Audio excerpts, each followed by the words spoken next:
LEGO Star Wars has been around for over 25 years, but that means that LEGO's messed up a lot of stuff along the way. From color schemes for certain ships being completely off, to characters being in places they never went in the story. Today, I'll be showing you a bunch of wrong details in LEGO Star Wars, starting with one of the very first LEGO Star Wars sets ever made. Back in 1999, when the theme was brand new, LEGO released a TIE Fighter set, and if you look at it, you'll notice something wrong immediately. It's built with blue pieces. Now, the original TIE Fighter from the movies doesn't have any blue on it at all. They're supposed to be gray and black. So why did LEGO make this decision? Well, it's probably because of the limitations of blue screen technology back in the 1970s when the original trilogy was filmed. The blue screen compositing they used to put the TIE Fighters into space scenes would sometimes make them look blue because of how the special effects worked. So LEGO looked at the movie footage and thought, oh, TIE Fighters are supposed to be blue.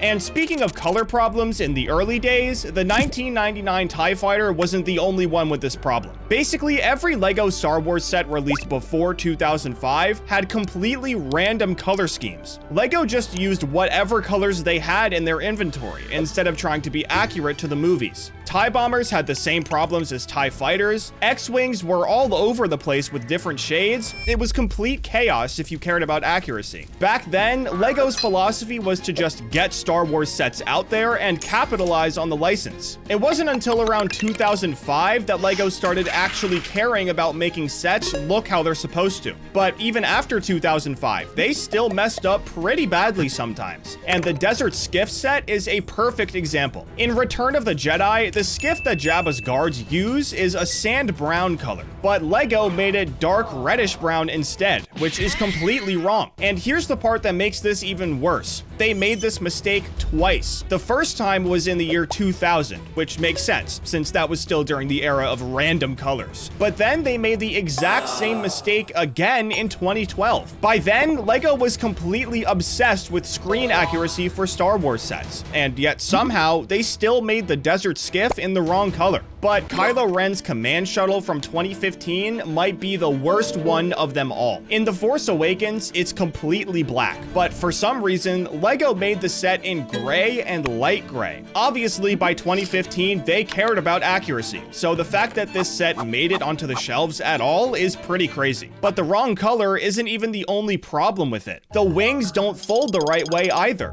In The Force Awakens, you can see how the wings are supposed to fold when the shuttle lands, but LEGO made them fold completely differently in the set. So now you have a set that's not only the wrong color, but also has the wrong mechanism for one of its main features. But now, let me show you a mistake that's actually kind of hilarious when you think about it. The X-Wing fighter set from 2006 was officially marketed as Wedge Antilles Red 2, but if you actually look at the markings on the ship itself, it has 3 red stripes on it. This means it's Red 3, which is Biggs Darklighter's ship, not Wedge's. So right away, there's a difference between what LEGO is selling and what they actually made. But here's where it gets even funnier. The instruction manual also labels it as Red 3. The whole point of the set is that it can be changed between Red 5 and Red 2. Like, LEGO even had this in the description. But in the instructions, LEGO labels the pilots with what ship they're supposed to fly. Luke pilots Red 5 and Wedge pilots Red 2, except LEGO says he pilots Red 3, which is completely wrong. But this same set has another problem that shows LEGO wasn't really paying attention. The Princess Leia minifigure that comes with it has a New Hope hair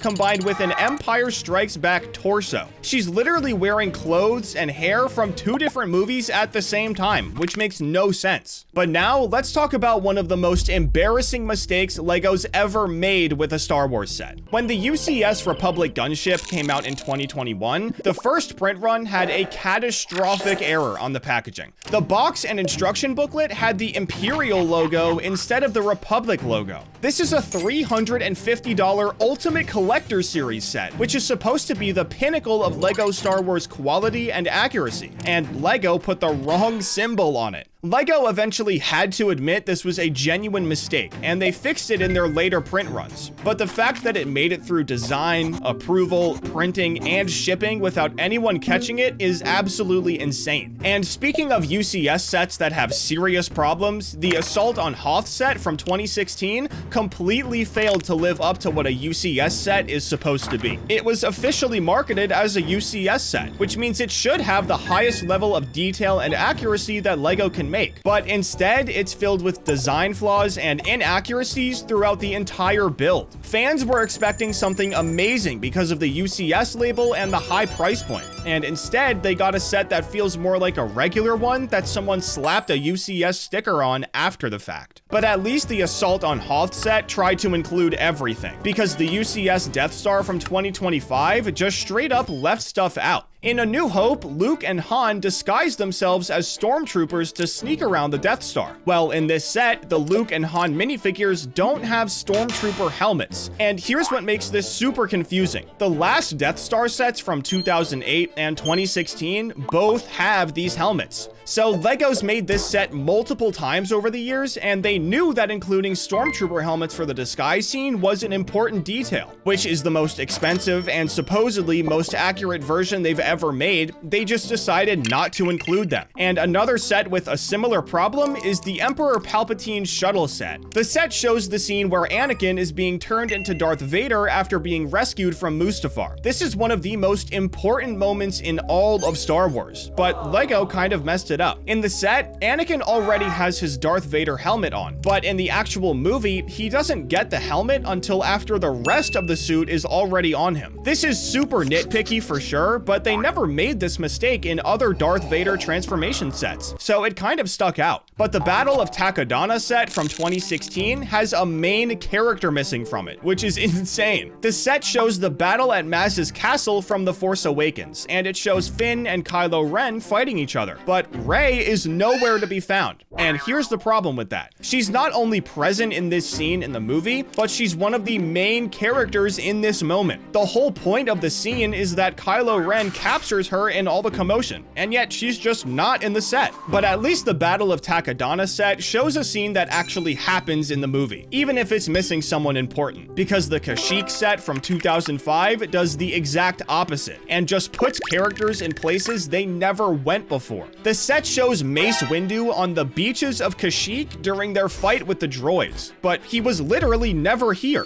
Yoda is the one who goes to Kashyyyk to help the Wookiees. Mace is on Coruscant dealing with Palpatine, and yet here he is in this set. But now let's talk about something that's not technically wrong, but is definitely controversial with fans. In 2025, LEGO released a new version of Jango Fett's ship and named it the Firespray class Starship. Then they released another version called Jango Fett's Starship. Notice what's missing with both of these names? The ship's actual name, the Slave 1. Now, this change is obviously because the word slave could be inappropriate for a kid's toy, and I completely understand why LEGO made this decision. But the original 2002 LEGO set was just called Slave 1 on the box with no issues. So seeing it renamed in 2025 is definitely noticeable and sparked a lot of conversation. Moving on though, let me show you some production errors that happened during manufacturing, starting with one of the weirdest ones I've ever seen. During a certain production run, clone trooper heads were printed with a reddish tin instead of the normal skin tone. This made them look like they'd spent way too much time in the sun without sunscreen. So if you happen to buy a clone trooper set during that specific production run, your clones almost look sunburned. Some collectors actually think these misprinted versions are kind of cool because they're so weird, but at the time, people were not happy.